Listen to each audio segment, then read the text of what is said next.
একবার চোখ বন্ধ করুন। ভাবুন, এই বিশাল পৃথিবী, যা আমাদের বাসস্থান, যার নির্দেশে মুহূর্তে স্থির হয়ে আছে, তিনি চাইলে কি এক লহমায় সবকিছু ওলটপালট করে দিতে পারেন না?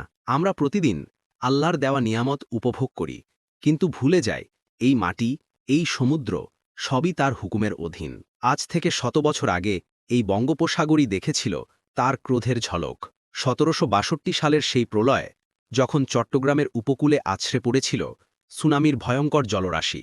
ইতিহাস সাক্ষী, আমাদের বাংলাদেশ এমন দুটি মহাবিপদের মুখোমুখি, যা আল্লাহর পক্ষ থেকে সতর্কবার্তা। আমরা কি সেই বার্তা শুনতে পাচ্ছি, নাকি গাফিলতির ঘুমেই ডুবে আছি? আমাদের অবস্থান এমন এক জায়গায়, যেখানে পৃথিবীর দুটি বিশাল প্লেট প্রতিনিয়ত একে অপরের দিকে ধেয়ে আসছে। বিশেষজ্ঞরা বলছেন, ঢাকা, সিলেট, চট্টগ্রামের নিচে জমে আছে বিশাল শক্তি, যা যে কোনো মুহূর্তে রিক্টার স্কেলে এক বড় ঝাঁকুনি দিতে পারে। আমরা যে ছোট ছোট কম্পন অনুভব করি, তা হয়তো সেই মহাবিপদেরই আগমনী সুর। আল্লাহ কোরআনে বলেছেন, আর পৃথিবীতে যা আছে তিনিই তার মালিক। যখন তিনি মাটিকে কাঁপিয়ে দেন, তখন মানবজাতির ক্ষমতা শূন্যের কোঠায় নেমে আসে। ভূমিকম্প শুধু মাটি কাঁপে না, এটি আসলে আমাদের অহংকার আর গাফিলতিকে নাড়িয়ে দেয়। এই ভূমিকম্পই ডেকে আনতে পারে আর এক মহাবিপদ, সুনামি। যখন সমুদ্রের তলদেশে বিশাল ফাটল তৈরি হয়, তখন আল্লাহর ইচ্ছায় লক্ষ লক্ষ টন জল স্তম্ভাকারে উপরে উঠে আসে। আমাদের বিশাল উপকূল রেখার মানুষ, যারা সমুদ্রের দয়াতেই বেঁচে থাকে, তারাই তখন হয়ে পড়ে সবচেয়ে বেশি অসহায়। ২০০৪ সালের সেই ভয়ঙ্কর দৃশ্য কি আমরা ভুলতে পারি? সেদিন ইন্দোনেশিয়ার উপকূলে সৃষ্ট সুনামি লাখো মানুষের জীবন কেড়ে নিয়েছিল। এটি ছিল প্রকৃতির কাছে মানবজাতির আত্মসমর্পণের এক দৃশ্য। আল্লাহ বলেন, তোমাদের ওপর যে বিপদ আপতিত হয়, তা তোমাদের কৃতকর্মেরই ফল। এই প্রাকৃতিক দুর্যোগগুলো শুধু ধ্বংসের কারণ নয়, এগুলি আমাদের জন্য পরীক্ষা এবং সংশোধন হওয়ার সুযোগ।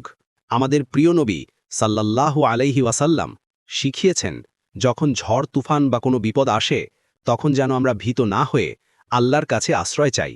কারণ লা হাওলা ওয়ালা কুওয়াতা ইল্লা বিল্লাহ, অর্থাৎ আল্লাহর সাহায্য ছাড়া কোনো শক্তি নাই।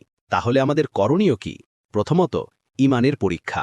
এই বিপদগুলোর সামনে আমাদের বিশ্বাসকে মজবুত করতে হবে, নিজেদের কৃতকর্মের জন্য আল্লাহর কাছে তওবা করতে হবে এবং বেশি বেশি ইস্তেগফার পাঠ করতে হবে। দ্বিতীয়ত, প্রস্তুতি। ইসলামে গাফিলতির কোনো স্থান নেই। প্রস্তুতি নেওয়া ইবাদতের অংশ। আপনার ঘরটি মজবুত আছে কিনা দেখুন। পরিবারের জন্য একটি জরুরি কিট তৈরি রাখুন, যা আপনাকে জীবন বাঁচাতে সাহায্য করবে। তৃতীয়ত, সতর্কতা।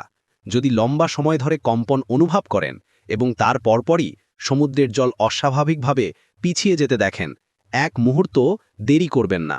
দ্রুত উঁচু স্থানে আল্লাহর নামে ভরসা রেখে ছুটে যান, কারণ এটাই সুনামির স্পষ্ট সংকেত। প্রকৃতির সব শক্তি আল্লাহর নিয়ন্ত্রণাধীন। আমাদের কাজ হল আল্লাহর দেওয়া পথ নির্দেশ অনুযায়ী প্রস্তুতি নেওয়া এবং সর্বাবস্থায় তার উপর ভরসা রাখা। এই বিপদগুলো হয়তো আমাদের জন্য এক সতর্কবার্তা, যেন আমরা দুনিয়ার মোহ ত্যাগ করে আখেরাতের প্রস্তুতি নিই। এখন সিদ্ধান্ত আপনার। আপনি কি নীরব দর্শক হয়ে থাকবেন, নাকি আল্লাহর এই বার্তাটি গ্রহণ করে আপনার পরিবার ও প্রতিবেশীর সুরক্ষার জন্য সচেতনতার এই দাওয়াত ছড়িয়ে দেবেন? আমাদের এই ভিডিওটি আপনার কাছে গুরুত্বপূর্ণ মনে হলে কমেন্ট বক্সে লিখুন, আলহামদুলিল্লাহ, আমরা প্রস্তুত।